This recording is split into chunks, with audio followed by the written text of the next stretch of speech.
स्वागत है आप सभी का। स्वयं सहायता समूह की दीदियों के लिए एक और नई नौकरी है आईपीआरपी की नौकरी। आईपीआरपी की नौकरी में कई जगह आवेदन लिए जा रहे हैं और इसमें काम क्या है, मानदेय क्या है, चयन कैसे होगा, संपूर्ण जानकारी आज की वीडियो में आपको बताने वाले हैं। तो समूहों की देखभाल की जिम्मेदारी आईपीआरपी को सरकार ने दी है। अब आईपीआरपी का काम, मानदेय और उसका जो भी ट्रेनिंग वगैरह है, जो भी पूरी संपूर्ण जानकारी आवेदन को लेकर के हम आपको बताने वाले हैं। वीडियो को लाइक, शेयर और चैनल को सब्सक्राइब करना बिल्कुल मत भूलिएगा।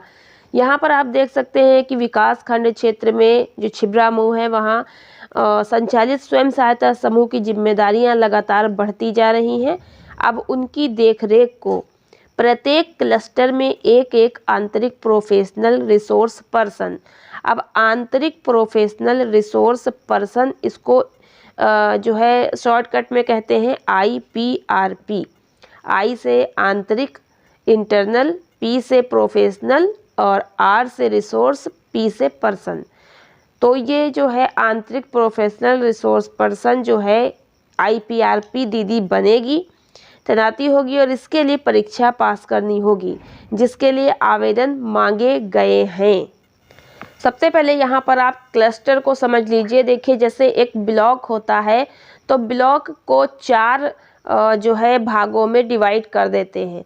अब एक ब्लॉक के अंदर बहुत सारे गांव होते हैं। अब इतने सारे गांव को कोई अकेले नहीं देख सकता, क्योंकि हर गांव के अंदर फिर बहुत सारे समूह होते हैं। तो देखा जाए तो पूरे ब्लॉक में बहुत ज़्यादा समूह होते हैं और एक समूह में 10 दीदी अगर रखी जाए तो समूहों में बहुत दीदियाँ हो जाती हैं।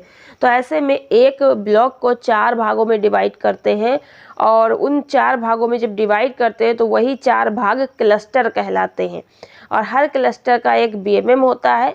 तो क्लस्टर लेवल फेडरेशन भी बनता है। तो एक क्लस्टर में एक एक आंतरिक प्रोफेशनल जो ये है रिसोर्स पर्सन मतलब आईपीआरपी, ये रखी जाएंगी। तो इसका मतलब है कि जब एक ब्लॉक को 4 भागों में बांटा जाता है, 4 क्लस्टर बन जाते हैं, तो एक क्लस्टर में एक आईपीआरपी की नियुक्ति करनी है। तो इसका मतलब है कि एक ब्लॉक में 4 आईपीआरपी के पद होंगे। एक ब्लॉक में 4 आईपीआरपी के पद होंगे। तो इस हिसाब से केवल 4 पद होंगे। अब ये आप अपने क्लस्टर में पता कर सकते हैं और अपने ब्लॉक पर पता कर सकते हैं कि पद खाली हैं, आवेदन लिए जा रहे हैं या नहीं लिए जा रहे हैं। जहां आवेदन लिए जा रहे हैं वहां आवेदन कर सकती हैं महिलाएं। और इसमें आवेदन करने के बाद आपको काम क्या करना है वो समझ लीजिए। यहाँ पर आप देख सकते हैं शासन ने अब स्वयं सहायता समूह की जहाँ एक तरफ तमाम जिम्मेदारियाँ बढ़ाई हैं, तो वहीं दूसरी तरफ उनकी देखरेख को आईपीआरपी की नियुक्ति का भी ताना बाना बुना है। इसके तहत क्षेत्र में संचालित स्वयं सहायता समूह से जुड़े स्वयं सेवकों की परीक्षा होगी। उसमें चयन के बाद उन्हें आईपीआरपी के पद पर चयनित किया जाएगा, मतलब कि स्वयं सहायता समूह की महिलाओं को।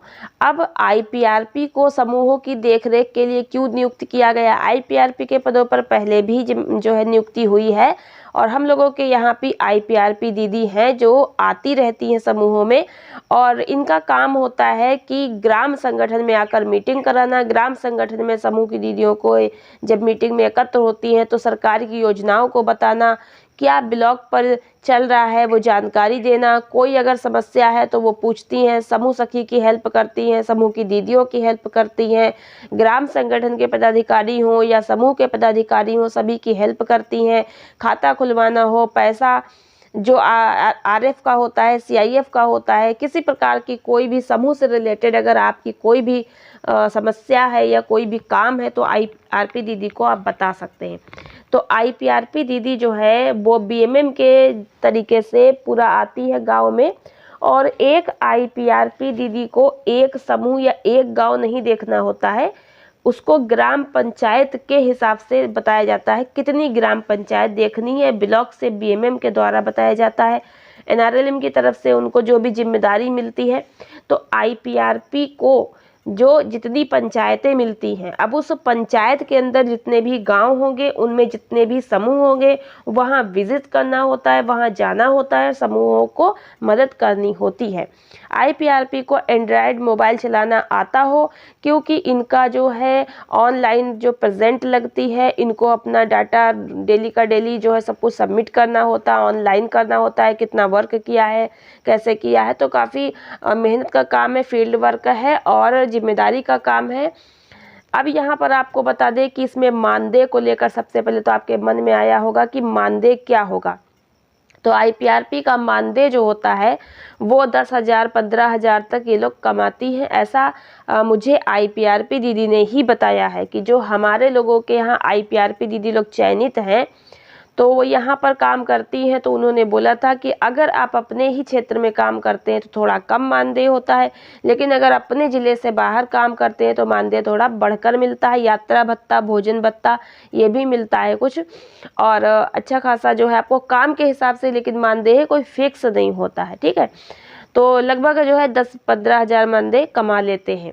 और चयन प्रक्रिया की अगर हम लोग बात करें तो वही ऑफलाइन फॉर्म आपको ब्लॉक पे जाकर बीएमएम से पता करना होगा, वहीं आपको फॉर्म मिलेगा और ब्लॉक पर ही एनआरएलएम ऑफिस में आपको ऑफलाइन फॉर्म जमा करना होगा, जिसके बाद चयनित जितनी भी दीदियां होंगी फॉर्म जमा की होंगी उनका लिखित परीक्षा होगी। लिखित परीक्षा होने के बाद जो पास कर जाएंगी उनका इंटरव्यू होगा, और इंटरव्यू जो पास कर जाएगी तब जाकर के ट्रेनिंग होगा, और ट्रेनिंग होने के बाद ही आपको चयन मिलेगा। तो ये संपूर्ण जानकारी है कार्य मानदेय और चयन को लेकर के। अगर और अधिक जानकारी आपको चाहिए तो मेरे चैनल पर आईपीआरपी से रिलेटेड वीडियो अपलोड है, उसको देख करके आप और जानकारी प्राप्त कर सकते हैं।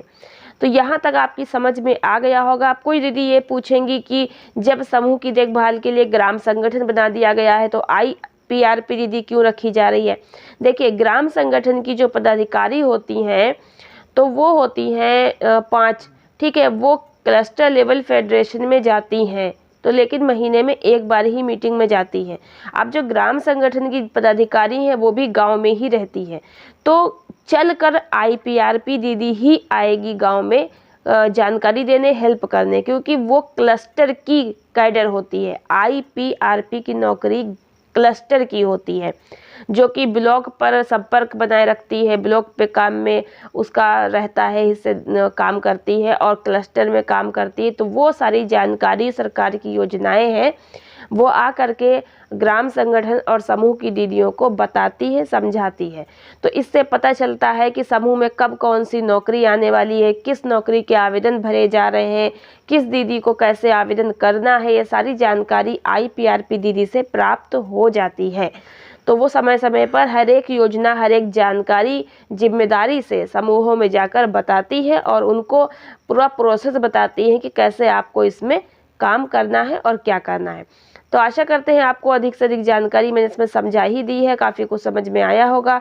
कुछ न समझ आया हो नीचे कमेंट बॉक्स में लिख सकते हैं। मिलते हैं नेक्स्ट वीडियो नई जानकारी के साथ। आज की वीडियो में इतना ही, धन्यवाद।